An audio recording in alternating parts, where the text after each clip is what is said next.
voilà, avec, on sent que tu as beaucoup d'expérience dans ce que tu es venu nous exposer ici aujourd'hui. Mais s'il y a des personnes qui sont donc intéressées, comment est-ce que tu fais pour aider ces personnes-là par le training de crypto-monnaie, mais également comment est-ce que tu procèdes pour les aider à améliorer leurs compétences et à réussir dans ce domaine?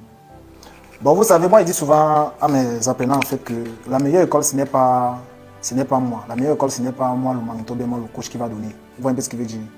La meilleure école, c'est le temps, la constance que vous mettez sur le travail, la passion que vous mettez sur le travail. Moi, il vient seulement orienter en fait. C'est ça que moi me donne peut-être en quelque sorte le rôle d'un coach ou d'un mentor. Pour permettre à ceux-là qui viennent apprendre, qui viennent se former chez moi, de ne pas vivre les erreurs que moi-même j'ai vécues. Vous voyez ce qu'il dit. Donc, l'objectif étant, si par exemple, vous décidez par exemple que vous voulez devenir trader aujourd'hui, ce que je vais faire en premier lieu, ça serait quoi? Susciter l'intérêt en vous. Assess your interest. Assess your interest about what is cryptocurrency. Lorsque je sens qu'il y a une lueur d'intérêt que vous manifestez, mais il manque juste de motivation, il manque juste un peu d'engagement, de motivation. Et maintenant, essayer de ressourcer la passion qu'il y a en vous, donc créer certaines passions. Parce que avec la crypto-monnaie, il faut beaucoup de patience, il faut beaucoup de courage, parce qu'il y a des fois, vous pouvez perdre, mais un jour, ça peut vous rendre du lendemain. Et du coup, si vous n'avez pas cette certaine passion, mais vous ne croyez pas en l'avenir, vous allez vite vous décourager. Et comme tout à l'heure on a parlé du trading, le trading demande beaucoup de capacités émotionnelles élevées. Vous devez avoir, avant même de penser à stratégie de trading, analyse fondamentale, analyse technique et conso, vous devez avoir une capacité émotionnelle très élevée. Donc, moi par exemple, si vous parlez de mon parcours, vous allez voir que moi, j'ai fait de 8 ans d'expérience dans ce secteur-ci. Et ce que je peux vous dire, c'est quoi? Ce qui m'a le plus câblé, c'était une loi. Il y a un dicton qui dit les principales contributions donc, de la blockchain, ce sera donc l'indépendance financière. Mais vous avez dit que les gens vont être indépendants, ça veut dire qu'ils vont eux-mêmes savoir comment gérer les crypto-monnaies. Maintenant, il y a aussi les risques qui viennent, on parle de volatilité. Comment est-ce que vous faites pour gérer donc, ces risques qui sont liés à la volatilité des crypto-monnaies lorsque vous tradez? well, you know, volatility is a problem. Where it's a problem that all traders have to face. By the time you decide to be a trader, you have to face the problem of volatility. I, as an experienced trader, what I can tell you is that with time, I realized that I needed to create my own game, like create my own scheme of trading and take realistic decisions before taking a position in the market. So that is how I decided to do.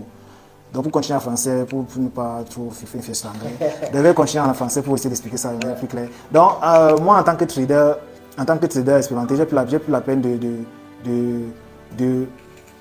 avoir une vue constante sur la tendance du marché, de 1, de 2, diversifier, et de 3, analyser tout le temps les facteurs fondamentaux qui influencent le marché, ainsi que les annonces économiques et consorts.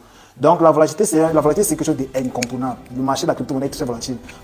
Pour une poignée de personnes, ça serait une menace ou bien un risque ou bien un problème. Pour d'autres, c'est un avantage. Avec la volatilité peut te ruiner, la volatilité du marché peut te ruiner du jour au lendemain. Je m'adresse beaucoup plus aux traders. De la même façon où ça peut te rendre milliardaire du jour au lendemain. Donc la volatilité, c'est un départ à double tranchant. Il faut aussi savoir comment la gérer. Celui qui a les annonces, qui a les informations en temps réel et qui connaît comment le marché fonctionne en temps réel, qui est constant sur les annonces économiques, qui a une vue fixée, ciblée sur par exemple, on parle de crypto-monnaie, on ne parle pas de la crypto-monnaie. Une crypto-monnaie, ce que les auditeurs doivent savoir, c'est qu'une crypto-monnaie qui va dans un projet, dans la blockchain, dans la cryptosphère.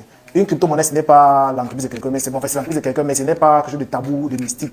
C'est un projet. Donc, le fait d'acheter une crypto-monnaie, c'est équivalent à investir dans un projet. Et qu'est-ce que vous allez investir dans un projet sans connaître les fondamentaux de ce projet-là? Non. Il va falloir que vous analysez ce qui est tout, contourne le projet, ce qui se dit autour du projet, c'est quoi la feuille de route, c'est quoi la vision du projet qu'on sort. Ça, c'est l'aspect fondamental. Maintenant, comment diversifier? Il va regarder un projet, 2 projets, 3 projets, avec ce qu'on appelle en anglais $10 cost average. Il y a une façon de investir de manière investir automatiquement en fractions. C'est-à-dire de mettre peut-être 1 million une fois sur un projet. Tu peux mettre, par exemple, ça c'est une stratégie. Tu peux mettre par exemple 1 000 francs par jour et après peut-être 10 mois ou bien c'est pas un an, ça peut faire 1 million. Cela veut dire que tu n'es pas influencé directement par la volatilité du marché. C'est le 1 000 francs que tu as mis hier est influencé par la volatilité d'hier. Demain, c'est un truc qui se passe dans le temps. Donc s'il y a une volatilité brutale qu'on appelle le dump ou le pump dans le marché boursier, ça va influencer la quantité d'argent que tu as mis jusqu'à cette période-là. Pourtant que tu as mis 1 million comme capital de base, mais 1 000 francs sur c'est injecté, on appelle ça le dollar cost average, ça dit qu'il existe depuis des siècles avant la création de la crypto-monnaie. Donc ça c'est une stratégie, ça c'est l'une des stratégies qu'on utilise par exemple pour jouer contre la volatilité. Et donc tout c'est la stratégie. tout c'est ta manière de faire, tout c'est ton professionnalisme. Donc j'invite beaucoup plus ceux qui veulent trader. Ne vous lancez pas parce que vous avez vu quelqu'un trader, là dit que je fais de l'argent, vous dites que vous aussi trader. Non. Dites-vous qu'il faut que je me fasse former, il faut que j'apprenne, il faut que I need to crack my own code, I need to master the game as others are mastering and decide that yes, I want to make money also. It's not a matter of say that yes, I'm a trader one day like that, I want to start trading, that is it. So that's my way of managing volatility. Thank you very much.